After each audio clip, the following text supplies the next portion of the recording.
صحیح بخاری حدیث نمبر 81۔ رسول اللہ صلی اللہ علیہ وآلہ وسلم نے فرمایا کہ علامات قیامت میں سے یہ ہے کہ علم دین کم ہو جائے گا، جہل ظاہر ہو جائے گا، زنا بکثرت ہوگا، عورتیں بڑھ جائیں گی اور مرد کم ہو جائیں گے، حتیٰ کہ 50 عورتوں کا نگران صرف ایک مرد رہ جائے گا۔ صحیح بخاری حدیث نمبر 82۔ رسول اللہ صلی اللہ علیہ وسلم نے فرمایا کہ میں سو رہا تھا، اسی حالت میں مجھے دودھ کا پیالہ دیا گیا، میں نے خوب اچھی طرح پی لیا، حتیٰ کہ میں نے دیکھا کہ تازگی میرے ناخنوں سے نکل رہی ہے۔ پھر میں نے اپنا بچا ہوا دودھ عمر بن الخطاب کو دے دیا۔ صحابہ رضی اللہ عنہم نے پوچھا، آپ نے اس کی کیا تعبیر لی؟ آپ صلی اللہ علیہ وسلم نے فرمایا، علم۔ صحیح بخاری حدیث نمبر 83۔ حجۃ الوداع میں رسول اللہ صلی اللہ علیہ وسلم لوگوں کے مسائل دریافت کرنے کی وجہ سے منا میں ٹھہر گئے تو ایک شخص آیا اور اس نے کہا کہ میں نے بے خبری میں ذبح کرنے سے پہلے سر منڈا لیا۔ آپ صلی اللہ علیہ وسلم نے فرمایا، اب ذبح کر لے اور کچھ حرج نہیں۔ پھر دوسرا آدمی آیا، اس نے کہا کہ میں نے بے خبری میں رمی کرنے سے پہلے قربانی کر لی۔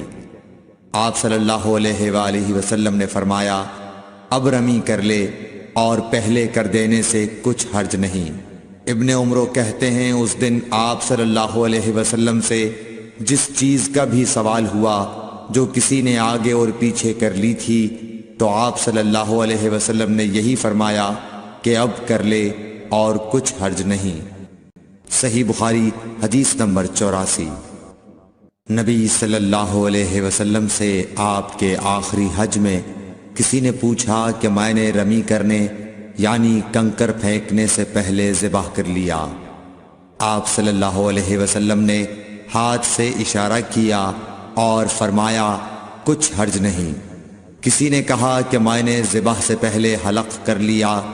آپ صلی اللہ علیہ وسلم نے سر سے اشارہ فرما دیا کہ کچھ حرج نہیں۔ صحیح بخاری حدیث نمبر 85۔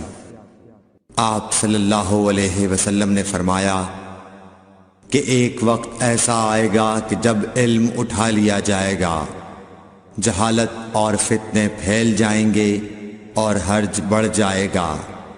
آپ سے پوچھا گیا کہ یا رسول اللہ، حرج سے کیا مراد ہے؟ آپ صلی اللہ علیہ وسلم نے اپنے ہاتھ کو حرکت دے کر فرمایا، اس طرح گویا آپ صلی اللہ علیہ وسلم نے اس سے قتل مراد لیا۔ صحیح بخاری حدیث نمبر 86۔ ہم سے موسیٰ بن اسماعیل نے بیان کیا، ان سے وہیب نے، ان سے حشام نے فاطمہ کے واسطے سے نقل کیا، وہ اسما سے روایت کرتی ہیں کہ میں عائشہ رضی اللہ تعالی عنہا کے پاس آئی، وہ نماز پڑھ رہی تھیں۔ میں نے کہا، لوگوں کا کیا حال ہے؟ تو انہوں نے آسمان کی طرف اشارہ کیا، یعنی سورج کو گہن لگا ہے۔ اتنے میں لوگ نماز کے لیے کھڑے ہو گئے۔ حضرت عائشہ رضی اللہ تعالی عنہا نے کہا، اللہ پاک ہے۔ میں نے کہا، کیا یہ گہن کوئی خاص نشانی ہے؟ انہوں نے سر سے اشارہ کیا، یعنی ہاں۔ پھر میں بھی نماز کے لیے کھڑی ہو گئی، حتیٰ کہ مجھے غش آنے لگا تو میں اپنے سر پر پانی ڈالنے لگی۔ پھر نماز کے بعد رسول اللہ صلی اللہ علیہ وسلم نے اللہ تعالیٰ کی تعریف کی اور اس کی صفت بیان فرمائی۔ پھر فرمایا، جو چیز مجھے پہلے دکھلائی نہیں گئی تھی، آج وہ سب اس جگہ میں نے دیکھ لی، یہاں تک کہ جنت اور دوزخ کو بھی دیکھ لیا، اور مجھ پر یہ وحی کی گئی کہ تم اپنی قبروں میں آزمائے جاؤ گے۔ مثل یا قرب کا کون سا لفظ؟ حضرت اسما نے فرمایا، میں نہیں جانتی۔ فاطمہ کہتی ہیں، یعنی فتنہ دجال کی طرح آزمائے جاؤ گے۔ کہا جائے گا قبر کے اندر کہ تم اس آدمی کے بارے میں کیا جانتے ہو؟ تو جو صاحب ایمان یا صاحب یقین ہوگا، کون سا لفظ فرمایا؟ حضرت اسما نے، مجھے یاد نہیں۔ وہ کہے گا، وہ محمد اللہ کے رسول صلی اللہ علیہ وسلم ہیں جو ہمارے پاس اللہ کی ہدایت اور دلیلیں لے کر آئے تو ہم نے ان کو قبول کر لیا اور ان کی پیروی کی۔ وہ محمد صلی اللہ علیہ وسلم ہیں۔ 3 بار اسی طرح کہے گا، پھر اس سے کہہ دیا جائے گا کہ آرام سے سو جا، بے شک ہم نے جان لیا کہ تو محمد صلی اللہ علیہ وسلم پر یقین رکھتا تھا۔ اور بہرحال منافق یا شکی آدمی، میں نہیں جانتی کہ ان میں سے کون سا لفظ حضرت اسما نے استعمال کیا، تو وہ منافق یا شکی آدمی کہے گا کہ جو لوگوں کو میں نے کہتے سنا میں نے بھی وہی کہہ دیا، باقی میں کچھ نہیں جانتا۔ صحیح بخاری حدیث نمبر 87۔ قبیلہ عبد القیس کا وفد رسول اللہ صلی اللہ علیہ وسلم کی خدمت میں آیا۔ آپ صلی اللہ علیہ وسلم نے دریافت کیا کہ کون سا وفد آیا ہے یا یہ کون لوگ ہیں؟ انہوں نے کہا ربیعہ خاندان کے لوگ ہیں۔ آپ صلی اللہ علیہ وسلم نے فرمایا کہ مبارک ہو قوم کو آنا یا مبارک ہو اس وفد کو جو کبھی نہ رسوا ہو نہ شرمندہ ہو۔ اس کے بعد انہوں نے عرض کیا کہ ہم ایک دور دراز کونے سے آپ کے پاس آئے ہیں اور ہمارے اور آپ کے درمیان کفار مضر کا قبیلہ پڑتا ہے، اس کے خوف کی وجہ سے ہم حرمت والے مہینوں کے علاوہ اور ایام میں نہیں آ سکتے، اس لیے ہمیں کوئی ایسی قطعی بات بتلا دیجئے کہ جس کی ہم اپنے پیچھے رہ جانے والے لوگوں کو خبر دے دیں اور اس کی وجہ سے ہم جنت میں داخل ہو سکیں۔ تو آپ صلی اللہ علیہ وسلم نے انہیں 4 باتوں کا حکم دیا اور 4 سے روک دیا۔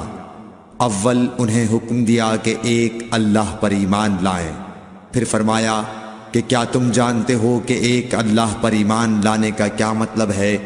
انہوں نے عرض کیا اللہ اور اس کا رسول زیادہ جانتے ہیں۔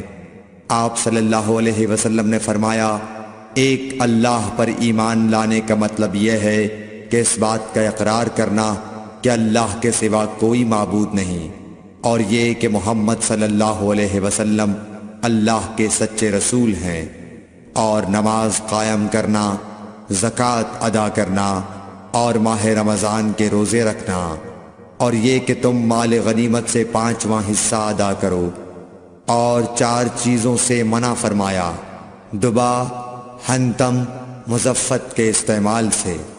اور چوتھی چیز کے بارے میں شعبہ کہتے ہیں کہ ابو حمزہ بسا اوقات نقیر کہتے تھے اور بسا اوقات مقیر۔ اس کے بعد رسول اللہ صلی اللہ علیہ وسلم نے فرمایا کہ ان باتوں کو یاد رکھو اور اپنے پیچھے رہ جانے والوں کو بھی ان کی خبر کر دو۔ صحیح بخاری حدیث نمبر 88۔ عقبہ نے ابو احاب بن عزیز کی لڑکی سے نکاح کیا تو ان کے پاس ایک عورت آئی اور کہنے لگی کہ میں نے عقبہ کو اور جس سے اس کا نکاح ہوا ہے اس کو دودھ پلایا ہے۔ یہ سن کر عقبہ نے کہا مجھے نہیں معلوم کہ تو نے مجھے دودھ پلایا ہے، نہ تو نے کبھی مجھے بتایا ہے۔ تب سوار ہو کر رسول اللہ صلی اللہ علیہ وسلم کی خدمت میں مدینہ منورہ حاضر ہوئے اور آپ سے اس کے متعلق دریافت کیا تو آپ صلی اللہ علیہ وسلم نے فرمایا کس طرح تم اس لڑکی سے رشتہ رکھو گے، حالانکہ اس کے متعلق یہ کہا گیا۔ تب عقبہ بن حارث نے اس لڑکی کو چھوڑ دیا اور اس نے دوسرا خاوند کر لیا۔ صحیح بخاری حدیث نمبر 89۔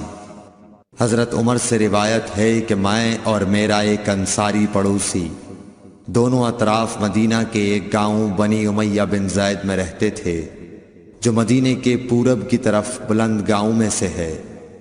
ہم دونوں باری باری حضرت صلی اللہ علیہ وسلم کی خدمت شریف میں حاضر ہوا کرتے تھے۔ ایک دن وہ آتا، ایک دن میں آتا۔ جس دن میں آتا اس دن کی وحی کی اور رسول اللہ صلی اللہ علیہ وسلم کی فرمودہ دیگر باتوں کی اس کو خبر دے دیتا تھا، اور جب وہ آتا تو وہ بھی اسی طرح کرتا۔ تو ایک دن وہ میرا انصاری ساتھی اپنی باری کے روز حاضر خدمت ہوا۔ جب واپس آیا تو اس نے میرا دروازہ بہت زور سے کھٹکھٹایا اور میرے بارے میں پوچھا کیا عمر یہاں ہیں؟ میں گھبرا کر اس کے پاس آیا وہ کہنے لگا کہ ایک بڑا معاملہ پیش آ گیا ہے، یعنی رسول اللہ صلی اللہ علیہ وسلم نے اپنی بیویوں کو طلاق دے دی ہے۔ پھر میں اپنی بیٹی حفصہ کے پاس گیا، وہ رو رہی تھی۔ میں نے پوچھا کیا تمہیں رسول اللہ صلی اللہ علیہ وسلم نے طلاق دے دی ہے؟ وہ کہنے لگی میں نہیں جانتی۔ پھر میں نبی کی خدمت میں حاضر ہوا۔ میں نے کھڑے کھڑے کہا کہ آپ نے اپنی بیویوں کو طلاق دے دی ہے؟ آپ صلی اللہ علیہ وسلم نے فرمایا نہیں، یہ افواہ غلط ہے۔ تب میں نے تعجب سے کہا اللہ اکبر، اللہ بہت بڑا ہے۔ صحیح بخاری حدیث نمبر 90۔ ایک شخص حزم بن ابی کعب نے رسول اللہ کی خدمت میں آ کر عرض کیا یا رسول اللہ، فلاں شخص معاذ بن جبل لمبی نماز پڑھاتے ہیں، اس لیے میں جماعت کی نماز میں شریک نہیں ہو سکتا، کیونکہ میں دن بھر اونٹ چرانے کی وجہ سے رات کو تھک کر چکنا چور ہوتا ہوں اور طویل قرات سننے کی طاقت نہیں رکھتا۔ ابو مسعود راوی کہتے ہیں کہ اس دن سے زیادہ میں نے کبھی رسول اللہ صلی اللہ علیہ وسلم کو وعظ کے دوران اتنا غضبناک نہیں دیکھا۔ آپ صلی اللہ علیہ وسلم نے فرمایا اے لوگو، تم ایسی شدت اختیار کر کے لوگوں کو دین سے نفرت دلانے لگے ہو۔